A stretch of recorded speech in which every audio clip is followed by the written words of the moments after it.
వినండి. సాధారణంగా ఈ ప్రపంచంలో ప్రతి ఒక్కరూ ఒకే రకమైన కథలు అల్లుతారు, ఒకే రకమైన మాటలు మాట్లాడుతుంటారు. కానీ విధి మరియు చంద్రుని వెన్నెలతో రాసిన రాతల గురించి మాట్లాడాల్సి వస్తే అప్పుడు ప్రతిదీ భిన్నంగా ఉంటుందని అర్థం చేసుకోండి. ఈ కథ తన మొదటి శ్వాస తీసుకున్నప్పుడు నేను అక్కడే ఉన్నాను. ఇదంతా 100 ఏళ్లకు ఒకసారి వచ్చే ఆ అరుదైన సూర్యగ్రహణ క్షణం నుండి మొదలైంది. ఆరోహి, చూడు, సూర్యుడు మునిగిపోతున్నాడు. ఎవరో అతన్ని మింగేస్తున్నట్లుగా ఉంది. ఆకాశం ఊదా రంగులోకి మారుతోంది. ఇదే నా ప్రపంచమంతం. నాకు భయంగా ఉంది. బొత్త ప్రారంభం. కళ్ళు మూసుకుని విను. రోజువారీ లోకంలోని సందడ్లా కాకుండా ఈరోజు ప్రకృతి నిశ్శబ్దంగా మారిపోయింది. ఈ నిశ్శబ్దంలో ఒక వినబడని సంగీతం ప్రవహిస్తోంది. దీనిని అనుభవించు, అనుభూతి చెందు. ఆ ఇద్దరు అక్కా చెల్లెళ్ళు ఒకరికొకరు పూర్తి భిన్నంగా ఉండేవారు. వయసులో పెద్దదైన ఆరోహి ఈ ప్రకృతిలో ఒక భాగంలా ఉండేది. ఆమె కళ్ళు కాటుకలా నల్లగా లోతుగా ఉండేవి. ఇతరులకు వినిపించని శబ్దాలు ఆమెకు చిన్నప్పటి నుండి వినిపించేవి. మట్టి లోపల విత్తనాలు పగలడం, రాత్రిపూట పూలు వికసించడం మరియు గాలి చెట్లతో తన బాధను చెప్పుకోవడం వంటివి. ఇక నిహారిక ఈ లోకంలోని ప్రతి మెరుపు వెనుక పరిగెత్తే రకం. ఆమె అందం అద్భుతమైంది. గోధుమ వర్ణం, తీర్చిదిద్దిన ముక్కు మరియు కళ్ళలో ప్రపంచంలోని ప్రతి వస్తువును సొంతం చేసుకోవాలనే ఆరాటం కనిపించే మెరుపు. ఆమె దృష్టిలో అందమంటే ఆక్రమించుకోవడం, విజయమంటే ఆరోహి దగ్గర ఉన్న ప్రతిదీ తన దగ్గర ఉండటం. నీకు ప్రతి విషయంలోనూ నీ సొంత సంగీతమే వినిపిస్తుంది ఆరోహి. నాకవేమీ వినాలనిలేదు. నేనా కొండ అవతలికి వెళ్లాలనుకుంటున్నాను. సూర్యగ్రహణం సమయంలో అక్కడ ఒక అద్భుతమైన రాయి పడుతుందని ప్రజలు చెప్పుకుంటారు. అదే చంద్రకళా రాయి. దానిని పొందినవారు ప్రపంచంలోనే అత్యంత శక్తివంతులవుతారని, వారి ప్రతి కోరిక నెరవేరుతుందని విన్నాను. నేను ఆ రాయిని వెతికి పట్టుకుంటాను. నిహారిక, ఆ రాయి ఆడుకునే బొమ్మ కాదు. చంద్రకళ అనేది ఒక వరం మరియు ఒక శాపం కూడా అని అమ్మమ్మ చెప్పేది. అది శక్తులనివ్వదు, బదులుగా నీలో అప్పటికే ఉన్న ఒక ఉగ్రమైన చీకటి ప్రతిబింబాన్ని నీ ముందుకు తెచ్చి నిలబెడుతుంది. మనసు పవిత్రంగా ఉంటే సృజన జరుగుతుంది. అదే అత్యాశ ఉంటే అది నిన్నే మింగేస్తుంది. నువ్వు ఎప్పుడు నా ప్రతి కోరికపై నీళ్ళెందుకు చల్లుతావు? నేనేం చిన్నపిల్లను కాదు. నాకేం కావాలో నాకు తెలుసు. అయినా సరే, నేను ఆ రాయిని ఖచ్చితంగా తీసుకుంటాను. చూస్తూ ఉండు. గ్రహణక్షణం పరాకాష్ఠకు చేరుకుంది. సూర్యుడు పూర్తిగా కప్పబడ్డాడు. అప్పుడే ఒక నక్షత్రం రాలింది. అది వెండిలా మెరుస్తూ కాంతిపుంజంలా నేరుగా ఆ అడవి వైపు వెళ్తోంది. అక్కడికి వెళ్లడానికి గ్రామస్తులు కూడా భయపడతారు. ఆ అడవి పేరు మౌన అరణ్యం. అక్కడ చెట్లు తమ వేళ్లను కదపగలవని, సమయం తన వేగాన్ని మార్చుకుంటుందని అంటారు. నిహారిక కళ్లలో ఆ మెరిసే రాయి ప్రతిబింబించింది మరియు ఆమె ఆత్మలో ఒక రకమైన అలజడి మొదలైంది. అదే చంద్రకళారాయి. దాని కాంతి చూడు, ఎంత వింతగా ఉందో. ఇది నాది, కేవలం నాది మాత్రమే. నిహారిక నిశ్శబ్దంగా తన మంచంపై నుంచి లేచి బయటకు వెళ్ళింది. కాని ఆమెకు తెలియని విషయం ఏమిటంటే, నిద్ర తక్కువగా ఉండే ఆరోహి తన చెల్లెలు వెళ్లడం చూసింది. ఆమె కూడా వెంటనే ఏమీ ఆలోచించకుండా ఆమె వెనుక బయల్దేరింది. నిహారిక, ఆగు, అక్కడికి వెళ్లకు. నువ్వెందుకొచ్చావు? నా నుండి దూరంగా ఉండు ఆరోహి. ఈ రాయిని నేను చూశాను. ఇది నాది. నేను రాజకుమారినవుతాను, రాణినవుతాను. నిన్ను ఎప్పుడూ నాకంటే ముందుకు రానివ్వను. నిహారిక పరిగెత్తుకుంటూ ఆ నీలిరంగు కాంతి దగ్గరకు చేరుకుంది. అది ఒక చిన్న సరస్సు ఒడ్డున ఉంది. ఆ నీటిపైన గాలిలో ఒక రాయి తేలుతోంది. అది పరిమాణంలో గుడ్డులా ఉంది. కాని దాని లోపల ఒక పూర్తి పాలపుంత ఇమిడిపోయి తిరుగుతున్నట్లుగా ఉంది. నీలి, ఊదా, వెండి రంగుల గీతలు అందులో మెల్లగా కదులుతున్నాయి. దానిని చేరుకోవడానికి మధ్యలో ఒక విరిగిన పాత చెక్క వంతెన మాత్రమే ఉంది. అది చూస్తేనే ఇప్పుడే కూలిపోతుందేమో అన్నట్లుగా ఉంది. ఇదిగో నా అదృష్టం, ఇది నిజం. ఇక నేను ప్రపంచంలోనే అత్యంత శక్తివంతురాలవుతాను. ఆరోహి భయపడింది. కాని అంతకంటే ఎక్కువగా ఆమె తన చెల్లెలి ప్రాణం గురించి ఆందోళన చెందింది. వంతెన తాళ్లు శిథిలావస్థకు చేరుకున్నాయని, కింద ఉన్న ఆ నిశ్చలమైన నీరు ఎంత లోతుగా ఉందో తెలీదని ఆమె గమనించింది. నిహారిక, ఆగు! వంతెన బలహీనంగా ఉంది. ఆ రాయి ఒక పరీక్ష. దానిని తాకడం అంత సులభం కాదు. అత్యాశతో ఎప్పుడూ ఏదీ సాధించలేము. నోరు మూయ్, నువ్వు మొదటి నుండి ఇలాగే ఉన్నావు. అమ్మ నాన్నల ప్రేమ, పెద్దల ఆశీస్సులు అన్నీ నీకే లభిస్తాయి. ఎందుకు? ఎందుకంటే నువ్వు వినయంగా ఉన్నట్లు నటిస్తావు కాబట్టి. కాని ఈ రాయి నాకిచ్చేది నువ్వు నా నుండి లాక్కోలేనట్టిది. అది సాటిలేని శక్తి. నిహారిక వంతెన మధ్యలోకి చేరుకుని అత్యాశతో నిండిన చేతులతో ఆ మెరిసే రాయిని తాకగానే అడవి అంతా ఒక్కసారిగా నిశ్శబ్దాన్ని చీల్చుకుంటూ భయంకరమైన గర్జనతతో మేల్కొంది. ఆ రాయి నిహారిక చేతిలోకి రాలేదు. సరే కదా, తన పాత తాళ్లతో సహా విరిగిపోయింది. ఇది నన్ను కాల్చేస్తోంది. ఆరోహి, నన్ను కాపాడు, నేను పడిపోతున్నాను. పట్టుకో నిహారిక, నీ చేతివైపు చూడకు. నా మాటపై మాత్రమే దృష్టిపెట్టి పట్టుకో. నిహారిక గాలిలో వేలాడుతోంది. ఆమె ఒక చెయ్యి రాయితో అతుక్కుపోయింది మరియు రెండో చేత్తో ఎలాగోలా ఆరోహిను పట్టుకుంది. ఆరోహి తన శక్తినంతా ఉపయోగించి ఆమెను లాగింది. నిహారిక శరీరం ఒడ్డుకు రాగానే చంద్రకళ రాయి చివరిసారిగా నిప్పు పణికలా మెరిసి ఆమె చేతి నుండి విడిపోయి గాలిలో మాయమైపోయింది. నిహారిక స్పృహ తప్పి నేలపై పడిపోయింది. ఆరోహి ఆమె నుదుటిపై చెయ్యి వేసింది. ఆమె మనసులో ఎటువంటి అసూయ లేదు. కేవలం తన చెల్లెలి పట్ల గాఢమైన వేదన మరియు దయ మాత్రమే ఉన్నాయి. కాని నిహారిక చేతిపై రాయి ఎక్కడైతే చుట్టుకుందో అక్కడ ఇప్పుడు ఒక వింతైన నీలిరంగు మసక గుర్తు ఏర్పడింది. ఆ గుర్తును తాకితే మంచులా చల్లగా అనిపిస్తుంది మరియు దాని లోపల ఏదో కదలిక ఉన్నట్లుగా అనిపిస్తుంది. ఆ సంఘటన జరిగిన తర్వాత చాలా ఏళ్లు గడిచిపోయాయి. కాని ఆరోహి మరియు నిహారిక కుటుంబంపై మాత్రం ఆపదలు పర్వతంలా విరిగిపడ్డాయి. మొదట వారి తండ్రి ఒక భయంకరమైన అజ్ఞాత వ్యాధికి గురయ్యాడు.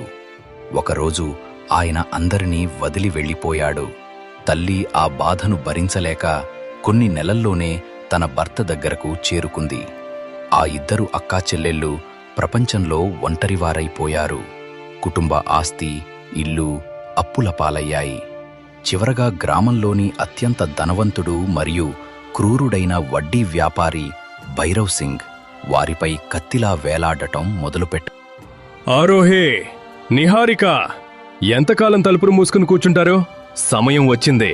నా డబ్బులన్నీ వడ్డీతో సహా తిరిగిచ్చేయండి, లేదంటే ఈ ఇల్లు నాదవుతుంది. నేను దయాదాక్షిణ్యాలు చూపించేవాణ్ణి కాదు. నేనేమీ ఉచితంగా తిండి పెట్టే రాజును కాదు. భైరవ్ బాబాయ్, మా పరిస్థితి మీకు తెలిసిందే. అమ్మా నాన్నలు లేరు, పొలం బంజరుగా మారింది. మేమేం చేయాలి? మాకు మరికొంత సమయం ఇవ్వండి. నేను ఖచ్చితంగా ఏదో ఒక మార్గం వెతుకుతాను. మార్గమా? నేను చెప్పగలిగేది ఒకే ఒక మార్గం ఉంది. మీ ఇద్దరిలో ఒకరు నన్ను పెళ్లి చేసుకోవాలి. రెండో వారిని నా ఇంట్లో పని మనిషిగా పెట్టుకుంటాను. కాలం చాలా విలువైనది. వచ్చే పౌర్ణమి వరకు మీకు సమయం ఇస్తున్నాను. ఆలోచించి నిర్ణయం తీసుకోండి. భైరవ్ సింగ్ వెళ్ళిపోయాడు, కానీ ఒక విషపూరితమైన గాలిని వదిలి వెళ్ళాడు. గ్రహణం రాత్రి తర్వాత ఆమె ఎప్పుడూ పాత నిహారికలా లేదు. ఆమె స్వభావం మరింత చిరాకుగా, కఠినంగా మారింది. ఈ వినాశనానికి ఆరోహే కారణమని ఆమె భావించేది. ఇదంతా నీ వల్లే జరిగింది ఆరోహి. ఆ రోజు నువ్వు నన్ను ఆపి ఉండకపోతే, ఆ రాయి నా దగ్గరకు చేరనిచ్చుంటే, ఈరోజు మనం ఇలా ఇతరులపై ఆధారపడేవాళ్లం కాదు. మన దగ్గర శక్తి ఉండేది, సంపద ఉండేది. నా అరచేతిపై ఉన్న ఈ నీలి గుర్తు మండుతున్న శాపంలా అతుక్కుపోయింది. దీనికి కారణం నువ్వే. నిహారిక, మన అతిపెద్ద సంపద మన తోడు. మనమిద్దరం కలిసి ఉంటే ఏ కష్టాన్నైనా అధిగమించవచ్చు. ఆ రాయి అసలు వస్తువే కాదు, అది కేవలం ఒక భ్రమ. భైరవ్, పన్నాగల్లో పడకు. నేనేను రేపటి నుండి నగరానికి వెళ్ళి పని వెతుక్కుంటాను. వెళ్ళు, తప్పకుండా వెళ్ళు. కాని ఈ పాడైపోయిన ఇంటి వెనుక నువ్వు వదిలి వెళ్లే వాటి సంగతేంటి? నాన్నకు గుర్తుగా ఉన్న ఆ ఏకైక పాత మామిడి చెట్టు మరియు దాని కింద ఉన్న గురువుగారి కుటీరం. ఈ నేల కింద మన వారసత్వం ఉంది, మన వేళ్లు ఉన్నాయి అని నువ్వు ఎప్పుడూ చెబుతుంటావు కదా. వెళ్ళు, వాటిని వదిలేసి వెళ్ళు. నేను ఒక్కదాన్నే ఈ నేలను భైరవ్ కమ్మేస్తాను. ఆరోహి ఏమీ మాట్లాడలేదు. ఆమె లేచి ఇంటి వెనుక ఉన్న ఆ పెద్ద బంజర్ తోటలోకి వెళ్ళింది. ఒకప్పుడు పచ్చదనంతో కళకళలాడిన ఆ తోట ఇప్పుడు ఎండు గడ్డి మరియు ముళ్లతో నిండిపోయింది. కాని మధ్యలో 100 ఏళ్ల నాటి ఒక పాత మామిడి చెట్టు ఉంది. ఆరోహి ఆ చెట్టు కింద కూర్చుంది. ఆ చెట్టు తనతో మాట్లాడుతున్నట్లు ఆమెకు అనిపించింది. ఆకుల గలగల శబ్దంలో ఆమెకు తండ్రి ఆశీస్సులు వినిపించాయి.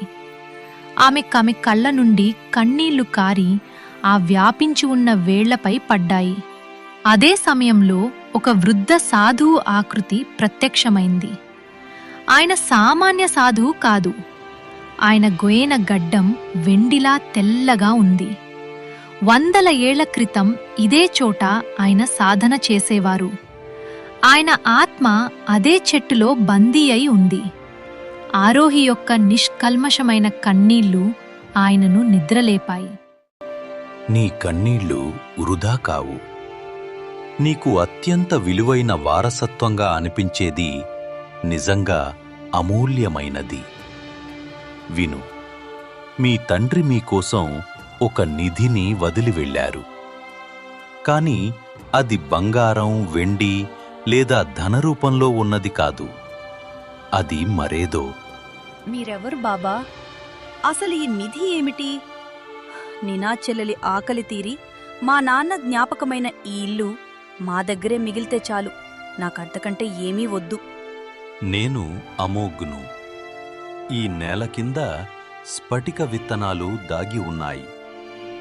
అవి 100 ఏళ్లకు ఒక్కసారి మాత్రమే మొలకెత్తే ఒక అద్భుతమైన మొక్క విత్తనాలు. వాటి ఫలం ప్రాణదానం చేయగలదు. పాడైపోయిన దేనినైనా మళ్లీ చిగురింపచేయగలదు. కాని వాటిని మొలకెత్తించడానికి అత్యంత పవిత్రమైన సంకల్పం కావాలి. ఆరోహి, నువ్వు వాటిని పండించగలవు. ఈరోజు అమావాస్య రాత్రి ఈ చెట్టు కింద 5 విత్తనాలను వెతికి పట్టుకో మరియు వాటిని నీ చెల్లెలితో కలిసి నాటు. కాని గుర్తుంచుకో, ఈ విత్తనాలను తాకే చేతుల్లో అత్యాశ లేదా అసూయ అనే ఒక్క చుక్క ఉన్నా అవి వినాశకారిగా మారతాయి. గురు అమోఘ్ రూపం గాలిలో కలిసిపోయింది.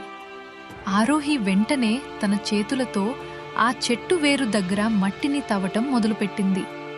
అక్కడ మట్టి కింద ఆమెకు 5 విత్తనాలు దొరికాయి. అవి అద్దంలా పారదర్శకంగా ఉన్నాయి. ఆరోహి సంతోషంతో ఉబ్బితబ్బిబ్బవ్వకుండా చాలా ప్రశాంతంగా వాటిని తన అరచేతిలో ఉంచుకుని ఇంటికి పరిగెత్తింది. నిహారిక, చూడు, నాన్న వారసత్వం దొరికింది. ఈ మాయా విత్తనాలు మనల్ని కాపాడగలవు. నాన్న వీటిని మనకోసమే వదిలి వెళ్లారు. మాయా విత్తనాలు? ఎక్కడ్నుండి కచ్చావు? కష్టాలు వచ్చి నీ బుద్ధి పనిచేయటం లేదనిపిస్తోంది. ఇవి చూస్తుంటే గాజు ముక్కల్లా ఉన్నాయి. కాదు, వీటి మెరుపు చూడు. ఒక ప్రాచీన గురువుగారి ఆత్మ వీటిని ఇచ్చారు. వీటిని మనమిద్దరం కలిసి నాటాలి. అప్పుడే ఇవి మొలుస్తాయి. కలిసి నాటాలా? తప్పకుండా మనం కలిసి నాటుదాం. పద, ఇప్పుడే వెళ్దాం. కాని నిహారిక మనసులో వేరే ఏదో నడుస్తోంది. ఈ విత్తనాల్లో అపారమైన శక్తి ఉందని ఆమెకు నమ్మకం కుదిరింది. అందుకే ఈసారి దీనిని ఆరోహితో పంచుకోవాలని ఆమె అనుకోలేదు. ఆరోహి తోటలో నేలను సిద్ధం చేస్తుండగా నిహారిక తన దగ్గర ఉన్న 2 విత్తనాలపై దృష్టి పెట్టింది. ఆమె తన అరచేతిలోని నీలి గుర్తును విత్తనాలపై బలంగా నొక్కి ఉంచింది. ఆ నీలి గుర్తు నుండి ఒక విషపూరితమైన నీలిరంగు కాంతి వెలువడి విత్తనాల్లోకి ప్రవేశించింది. ఆ పారదర్శక విత్తనాలు ఇప్పుడు మసకబారిన నీలిరంగులోకి మారిపోయాయి. ఇవి మొలుస్తాయి, కానీ కేవలం నా కోసమే. ఇవి ఇచ్చే ఫలాలు నాకు శక్తినిస్తాయి మరియు ఆరోహిని నాశనం చేస్తాయి. నీ పవిత్ర వారసత్వం నీకు ఎలా దక్కుతుందో ఇప్పుడు చూస్తాను. అక్కా చెల్లెళ్ళిద్దరూ కలిసి విత్తనాలను నాటారు. ఆరోహి ప్రేమతో నాటితే నిహారిక వంచనతో నాటింది. మరుసటి రోజు ఉదయం సూర్యుడు ఉదయించగానే ఆ బంజరు తోట పూర్తిగా మారిపోయింది. నేల నుండి 5 చిన్న మొక్కలు వచ్చాయి. కాని అవన్నీ ఒకేలా లేవు. 3 మొక్కలు బంగారు వర్ణంలో మెరుస్తూ తోట అంతా తీయని సువాసనను, ప్రాణశక్తిని నింపుతున్నాయి. కాని మిగిలిన 2 మొక్కలు నీలి నలుపు రంగులో మెరుస్తున్నాయి. వాటి ఆకులు వికృతంగా, పదునుగా మరియు భయంకరంగా ఉన్నాయి. అవి నేలలోని ఇతర చిన్న మొక్కలను ఎండబెడుతున్నాయి. ఆరోహి ఇది చూసి ఆశ్చర్యపోయింది. కాని నిహారిక ముఖంలో మాత్రం ఒక రహస్యమైన, భయంకరమైన తృప్తితో కూడిన నవ్వు ఉంది. మనం విధి అని దేనినైతే పిలుస్తామో అది కేవలం కొన్ని సంఘటనల ఆట మాత్రమే కాదు. మనం ప్రతిరోజు మన మనస్సు అనే నేలలో నాటే విత్తనాల ఫలం కూడా. తోటలోని ఆ 5 మొక్కలే దీనికి సజీవ సాక్ష్యాలు. ఆరోహి నీళ్లు పోసే ఆ బంగారు మొక్కలను చూసి నేను తరచుగా ఆశ్చర్యపోయేవాడిని. మరోవైపు ఆ విషపూరిత మొక్కలు సూర్యరశ్మిని కూడా పీల్చుకునేవి మరియు తమ చుట్టూ ఒక రకమైన చల్లని, తేమతో కూడిన ఉదాసీనతను వ్యాపింపచేసేవి. నిహారిక పగలు, రాత్రి అని తేడా లేకుండా కేవలం ఆ 2 మొక్కల సంరక్షణలోనే గడిపేది. వాటితో గుసగుసలాడుతూ మాట్లాడేది. ఆమెలోని ప్రేమాభిమానాలు, అసూయ అన్నీ ఆ మొక్కల్లోకే ప్రవహించేవి. చూడు ఆరోహి, నా మొక్కలు ఎంత బలంగా ఉన్నాయో. వీటిలో ఒక ప్రత్యేకమైన శక్తి ఉంది. నీ మొక్కలు కొంచెం గాలి వీచినా ఊగిపోతున్నాయి. ఈ ప్రపంచంలో నిలబడాలంటే కఠినత్వం ఉండాలి, సున్నితత్వం కాదు. నిహారిక, ఈ మొక్కలు మన హృదయానికి దర్పణాలు. మనం వీటికి ఏమి ఇస్తామో అవే తిరిగి మనకందుతాయి. నా మొక్కలు నాకు మళ్లీ జీవించడం నేర్పించాయి. చూడు, వీటి కొమ్మలకు మొగ్గలు రాబోతున్నాయి. నాకు గురు అమోఘ్ మాటలు గుర్తొస్తున్నాయి. ఫలం ప్రాణదానం చేస్తుంది. ఇవి మన కష్టాలన్నింటినీ దూరం చెలవు. మన కష్టాలా, లేక నీ కష్టాలు అని చెప్పాలనుకుంటున్నావా?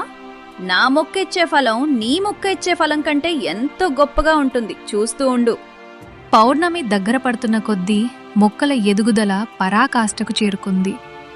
ఆరోహి నాటిన 3 మొక్కలపై ఒక్కొక్క మొగ్గ వికసించింది.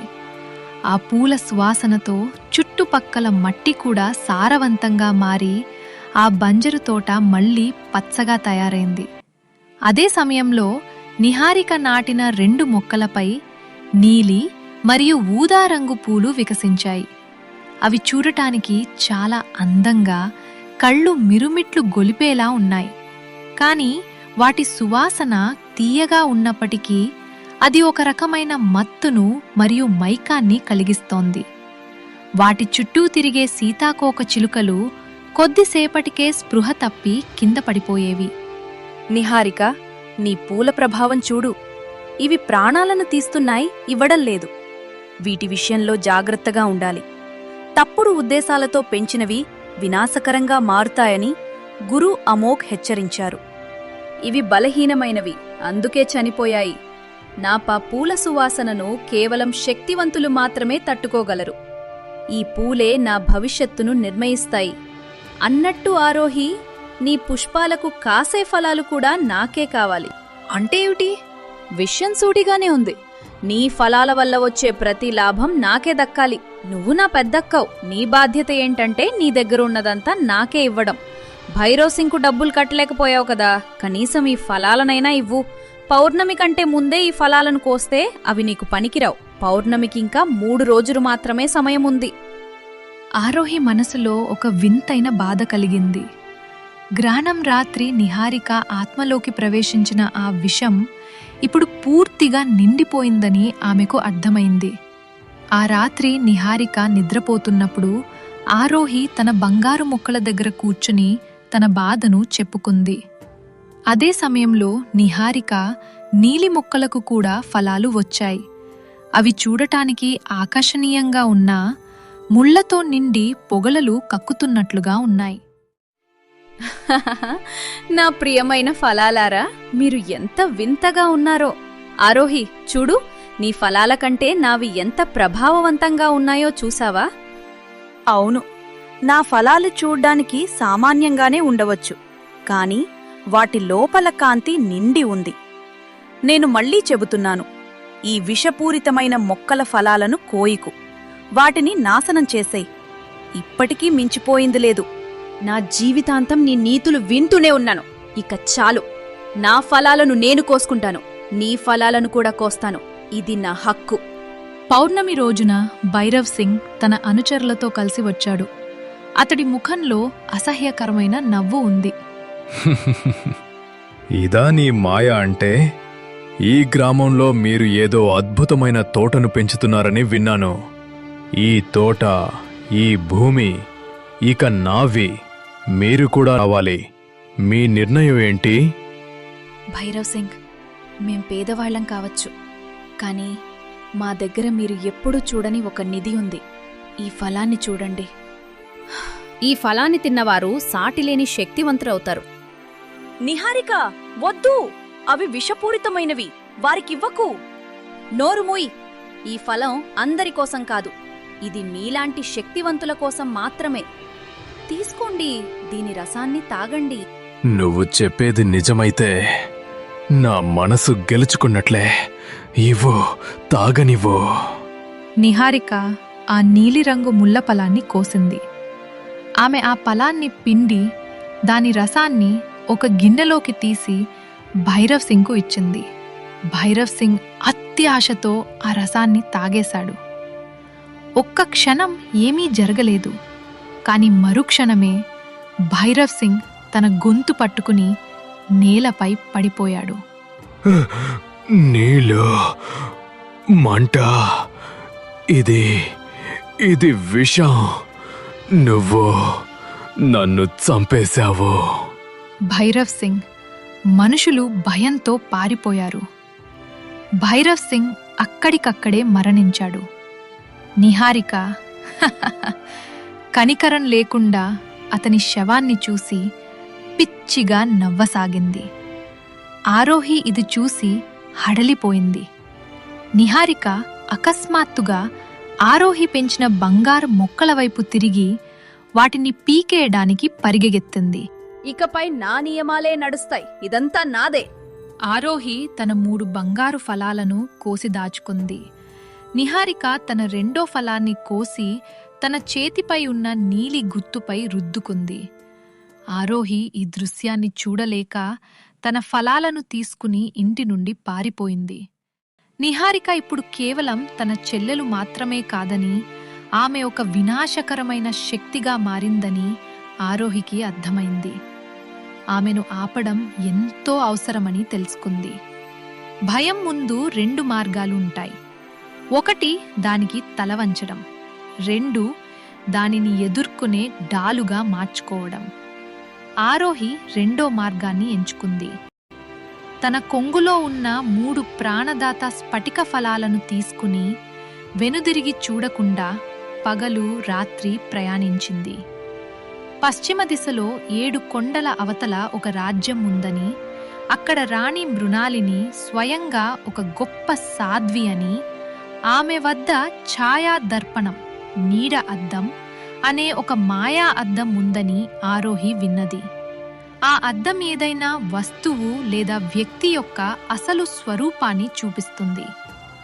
తన చెల్లెలిని ఆ శాపం నుండి రాణి మృణాలిని మాత్రమే కాపాడగలదని ఆరోహి నమ్మింది. ఆగుమ్మాయి, ఇది రాజభవనం, సత్రం కాదు. నీ చిరిగిన బట్టలు చూస్తుంటే నువ్వేదో భిక్షగత్తెలా ఉన్నావు. ఇక్కడి నుండి వెళ్ళిపో. అయ్యా, నేను భిక్షగత్తెను కాను. చాలా దూరం నుండి వచ్చాను. నా దగ్గర రాణిగారి కోసం ఒక అమూల్యమైన కానుక ఉంది. దయచేసి నన్ను ఒక్కసారి కలవనివ్వండి. ఇది నా ఒక్కదాని కోసమే కాదు, మొత్తం దేశం యొక్క భవిష్యత్తుకు సంబంధించిన విషయం. అమూల్యమైన కానుక ఈ చిరిగిన బట్టలతోనా? మమ్మల్ని మోసం చేయాలని చూడకు. ఇక్కడి నుండి వెళ్ళకపోతే కొరడాతో కొట్టిస్తాను. అదే సమయంలో అక్కడ్నుండి రాజవైద్య సుశాంత్ వెళ్తున్నారు. ఆయన వయస్సు పైబడినప్పటికీ ఆయన కళ్ళలో అపారమైన అనుభవం మరియు దయ ఉన్నాయి. ఆరోహి జోలే నుండి వస్తున్న ఒక మెరిసే కాంతిని ఆయన గమనించారు. ఆగు సైనికుడా, ఆ అమ్మాయిని లోపలికి రానివ్వు. అమ్మాయి, నీ జోరెలో ఉన్నది సామాన్యమైన వస్తువు కాదు. నేను నా జీవితాంతం మూలికలు మరియు అరుదైన వనస్పతుల కోసం వెతికాను, కాని ఇటువంటి దివ్యమైన కాంతిని ఎప్పుడూ చూడలేదు. నా వెనుకరా. రాణి దర్బారు పాలరాతితో నిర్మించబడింది. దాని మధ్యలో పొగమంచు మరియు వెండి కాంతితో మెరుస్తున్న ఒక భారీ అద్దం ఉంది. అదే ఛాయాదర్పణం. ఆరోహి, నీ దగ్గర ఏదో వింతైన వస్తువు ఉందని రాజవైద్యులు చెప్తున్నారు. నేను దాన్ని చూడాలనుకుంటున్నాను. రాణిగారు, ఇవి స్ఫటిక ఫలాలు. ఇవి మా నాన్నగారి వారసత్వం మరియు గురు అమోఘ్ గారి ఆశీస్సులతో మొలిచినవి. వీటిలో ప్రాణదానం చేసే శక్తి ఉంది. కాని నా చెల్లెలు నిహారిక అసూయ మరియు అత్యాశతో వీటికి విరుద్ధంగా విషపూరితమైన ఫలాలను పండించింది.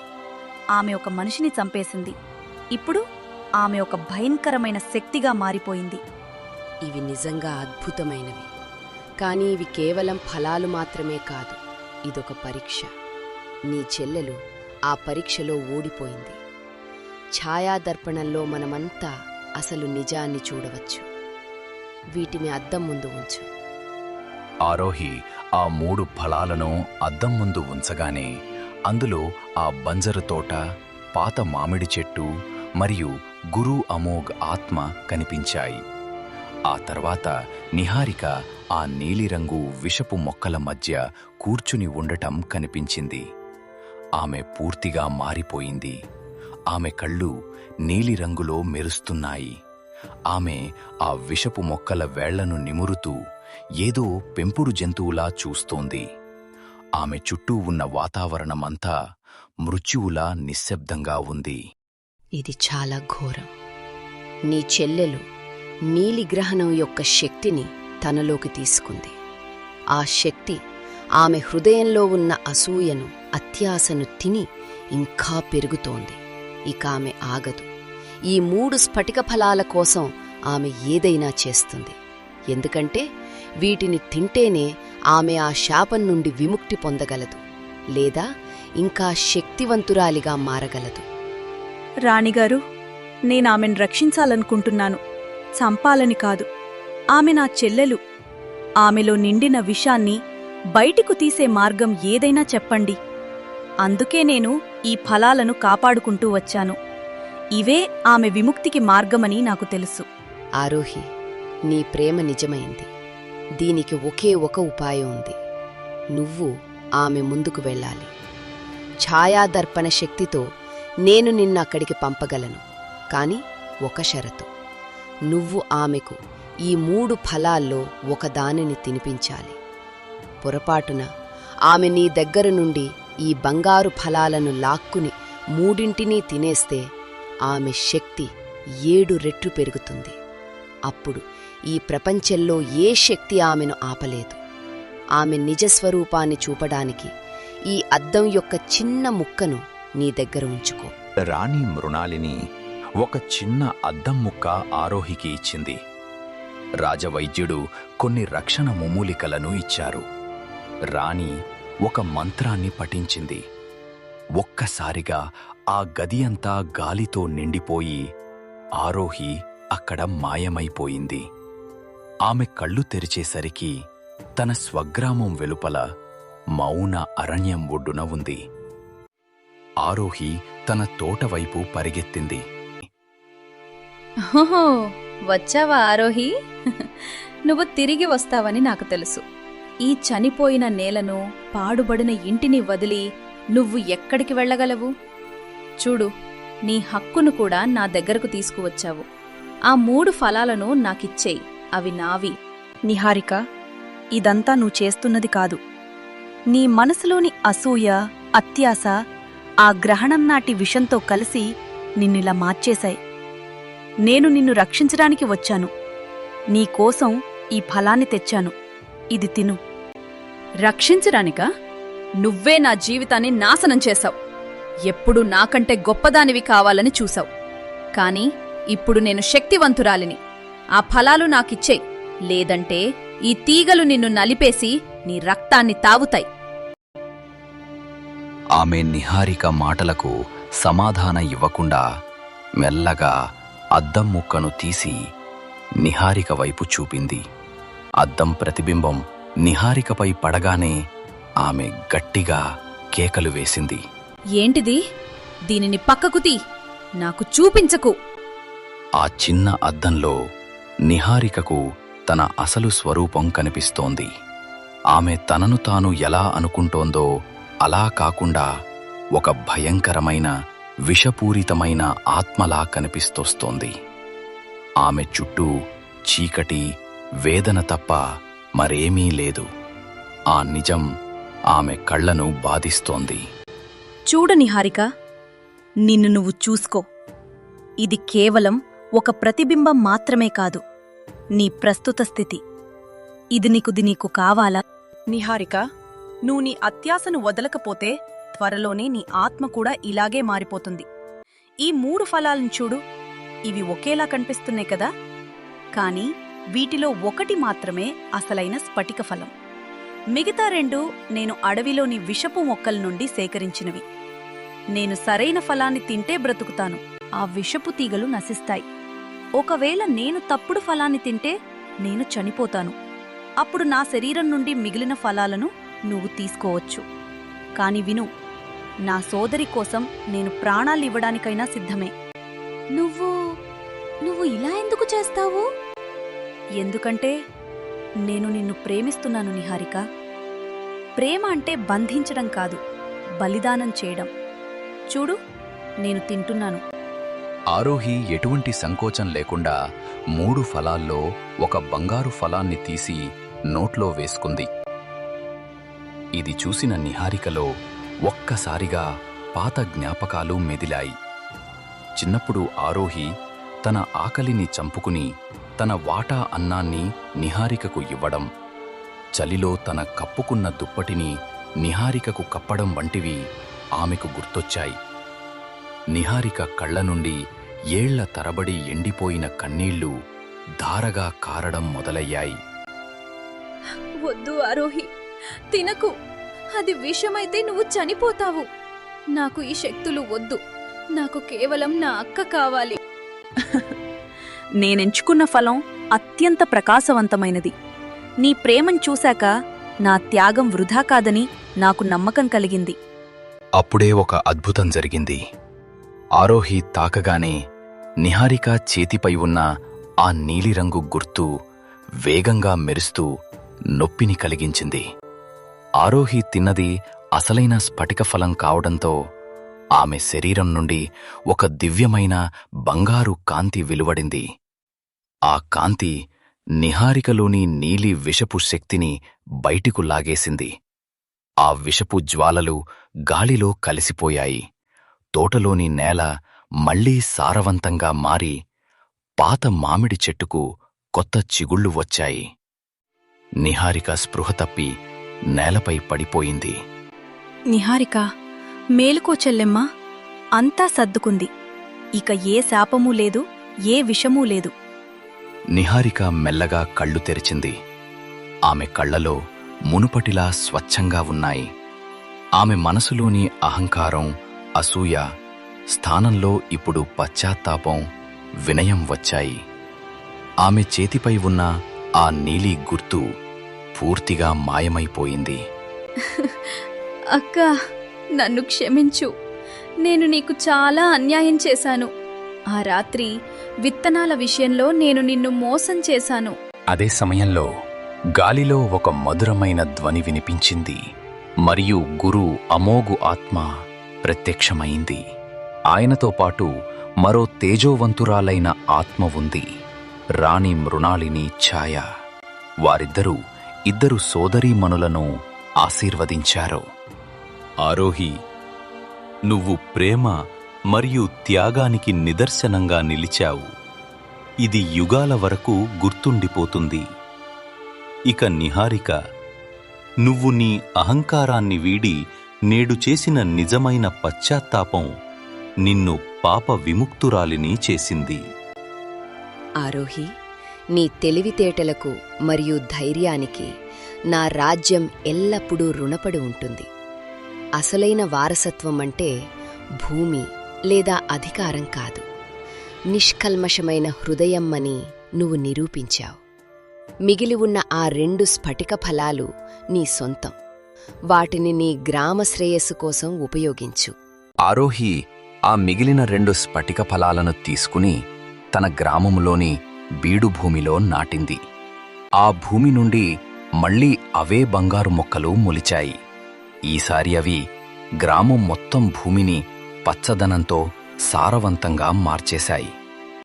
నిహారిక తన శేష జీవితాన్ని గ్రామంలోని రోగులకు మరియు పేదలకు సేవ చేయటంలో గడిపింది. తద్వారా తను చేసిన పాపాలకు ప్రాయశ్చిత్తం చేసుకుంది. మరి ఆరోహి, ఆమె గ్రామముఖియ నాయకురాలు అయింది. కాని ఒక రాజులాగానో రాణిలాగానో కాదు, ఒక తోటమాలిలా. ఆమె ప్రతి విత్తనాన్ని ప్రేమతో నాటేది మరియు ప్రతి మొక్కను తన బిడ్డలా పెంచేది. ప్రతి పౌర్ణమి రాత్రి గ్రామస్తులు ఈ ఇద్దరు సోదరీమణుల కథను చెప్పుకుంటారు. ఒకరు అంతా త్యాగం చేసినవారు, మరొకరు అంతా పొందినవారు. నేను ఒక మూగ బాటసారిని వారి కథను ముందుకు తీసుకెళ్తున్నాను. తద్వారా ప్రపంచానికి గుర్తుండిపోవాలి, అన్నిటికంటే గొప్ప మంత్రం ప్రేమ అని.